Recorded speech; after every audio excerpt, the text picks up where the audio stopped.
Aku tidak suka tatkala engkau terlalu mengagungkan dan memuliakan Muhammad, karena Nabi Muhammad adalah bukan seorang Tuhan yang wajib kita muliakan dan kita agungkan. Dipotong lidahnya. Saat itu juga dilepas orang tersebut, lidahnya digenggam, mulut penuh sama darah, lidah digenggam, dibawa sampai ke depan makam Rasul sallallahu alaihi wasallam. Di dalam hati beliau mengatakan, ya Rasulullah, maafkan saya, bukan saya enggak mau salawat lagi kepadamu, tapi lidah saya saat ini sudah ada di tangan saya tidak lagi dapat menyanjung dan memuliakanmu dengan lidah yang sempurna. Saking sakitnya, darah yang begitu banyak, beliau pingsan.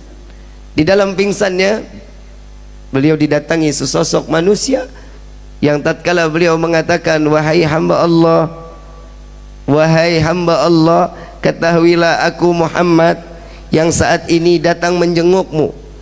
Biarkan lidah itu terputus sekalipun, jika engkau tetap mencintaiku, maka Allah akan berdekatan, Allah akan mengizinkan aku dekat denganmu, kata Nabi sallallahu alaihi wasallam.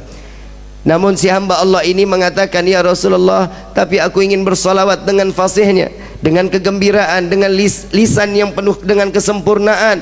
Maka lidah tersebut diambil oleh Rasul sallallahu alaihi wasallam, dimasukkan ke dalam mulut. Di dalam mimpinya, tatkala terbangun dari tidurnya, lidahnya udah nyambung lagi.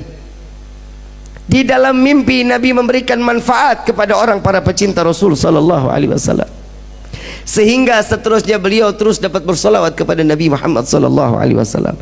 Begitu tahun berikutnya beliau ziarah ke makam Nabi, tatkala beliau datang sedang membaca maulid, ada seorang anak muda yang datang kepadanya, Tuan, saya ingin ngundang makan Tuan, sekiranya Tuan sudi untuk ikut dan saya menjamu Tuan. Marhaba, ahlan wa sahlan. Enggak ada sedikit kesu'dhanan. Lalu dibawalah oleh anak muda tersebut lewat gang yang sama, lewat jalan yang sama, ingin masuk ke dalam rumah yang sama. Lalu beliau mengatakan, wahai Tuan, saya pernah masuk ke dalam ini. Dahulu lidah saya dipotong oleh pemilik rumah ini.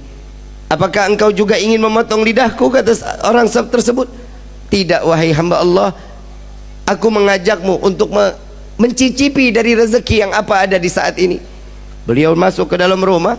Tatkala makanan sudah disediakan, makannya sudah selesai, dikeluarkan kandang yang begitu besar, hadirin.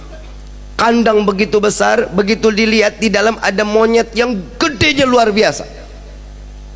Lalu ditanya, ini apa ini?